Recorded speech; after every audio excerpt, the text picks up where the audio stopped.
Multi grain dosa ఎలా prepare చేసుకోవాలో చూపిస్తాను చూడండి. హెల్త్కి చాలా మంచిది. ఇంట్లో షుగర్ పేషెంట్స్ ఉన్న, పిల్లలున్న, ప్రెగ్నెంట్ లేడీస్ ఉన్న ఖచ్చితంగా తినాలి. చాలా టేస్టీగా ఉంటుంది. ఏం మాత్రం డౌట్ అవసరం లేదు. దోశలు కూడా మనకి చాలా క్రిస్పీగా, ఇలా చూడండి ఎంత క్రిస్పీగా వచ్చాయో. సో చాలా టేస్టీగా ఉంటాయండి. అస్సలు నమ్మలేరు. మనం అన్ని పప్పులు వేసుకున్నా సరే, మనం నార్మల్ పెసరట్లు వేసుకుంటే ఎలా వస్తాయో అలాగే వస్తాయి. చూడండి ఎంత క్రిస్పీగా ఉన్నాయో. సో మీరు కూడా ఖచ్చితంగా ట్రై చేయండి, టేస్ట్ చేయండి. పప్పులన్నీ ఇప్పుడు మనం నానబెట్టుకునే గిన్నెలోకి తీసుకోండి.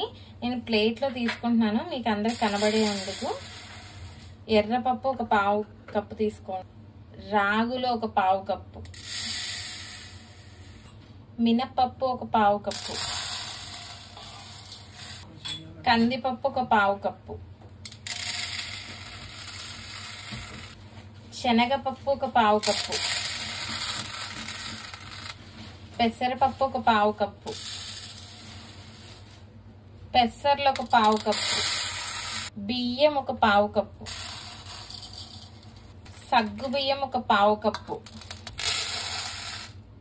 కప్పు అటుకులు వేసుకోండి. ఇవన్నీ కలిపి ఒక బౌల్లో తీసుకోండి.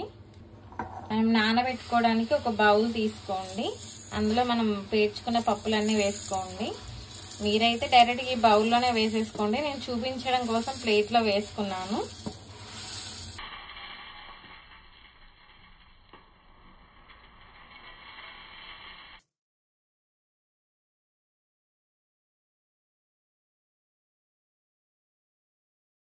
ఇదంతా ఒక్కసారి బాగా వాష్ చేసుకోండి. ఒక 2 times దీని ఫుల్గా వాటర్ పోసుకోండి. ఇదంతా ఈ పప్పులు నానబెట్టుకున్నాను. ఇదంతా ఇప్పుడు ఒక మిక్సీ జార్లోకి తీసుకోండి. నానబెట్టుకున్న పప్పు అంతా మిక్సీ జార్లోకి తీసుకోండి. దీని వాళ్ళు 6 to 7 hours అయినా నానబెట్టుకోండి. పప్పు వేసుకున్న తర్వాత ఒక 3 ఇంచుల అల్లం ముక్క వేసుకోండి.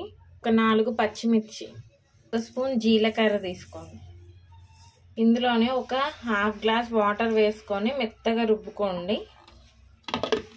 మనం రుబ్బుకున్న పిండిని అంతటిని ఇలా గిన్నెలోకి తీసుకోండి. ఇలా మెత్తగా రుబ్బుకోవాలి దోశ పిండిలాగా. పిండి రెడీ అయిపోయింది. ఒక్కసారి అంతా బాగా మిక్స్ చేసుకోండి. పెసరట్లు వేసుకుంటాం కదా, అలా పిండి పులియకుండానే మనం ఇవి కూడా దోశలు వేసేసుకోవాలి. ఇందులో మనకి రాగులు, జొన్నలు అన్నీ ఉన్నాయి కాబట్టి ఇంట్లో షుగర్ పేషెంట్స్ ఉన్నా సరే, డైట్ చేస్తున్న వాళ్ళకైనా బెస్ట్ రెసిపీ ఇది. ఖచ్చితంగా ట్రై చేయండి మీరు కూడా. సో బ్యాటర్ రెడీ అయిపోయింది. ఇప్పుడు ఇందులో సాల్ట్ మిక్స్ చేసుకోవాలి. ఒక 1 స్పూన్ సాల్ట్ వేసుకోండి.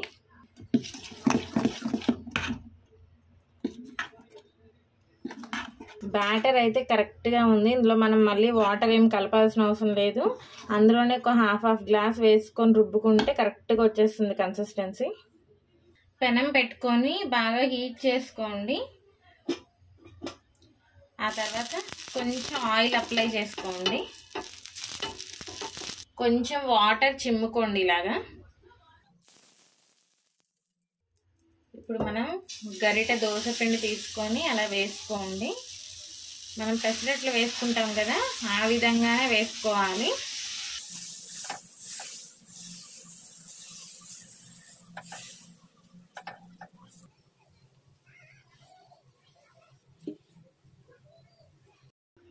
పైన ఇప్పుడు ఇలాగా ఒక ½ స్పూన్ ఆయిల్ వేసుకోండి.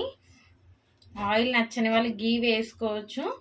డైట్లో ఉన్న వాళ్ళైతే ఆయిల్, గీ రెండు ఏమీ వేసుకోవాల్సిన అవసరం లేదు. చూసారు కదా ఎంత బాగా వచ్చేసిందో. పైన అంతా ఇలా ట్రాన్స్పరెంట్ అయిపోతుంది. ఆ టైంలో మీరు తిప్పుకోవాలి దోశని. చూడండి ఎంత క్రిస్పీగా వచ్చిందో. అటు సైడ్ ఆల్రెడీ మనం మొత్తం కుక్ అయిపోయింది కాబట్టి ఇంక ఇలా తిప్పేసుకోండి.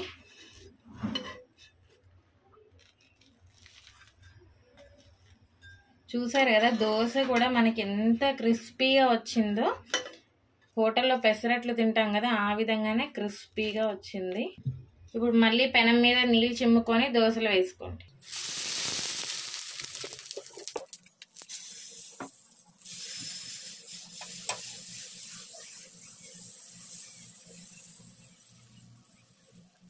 ఇది మొత్తం దోశల ప్రొసీజర్ అంతా మనం హైలోనే పెట్టుకోవాలి ఫ్లేమ్.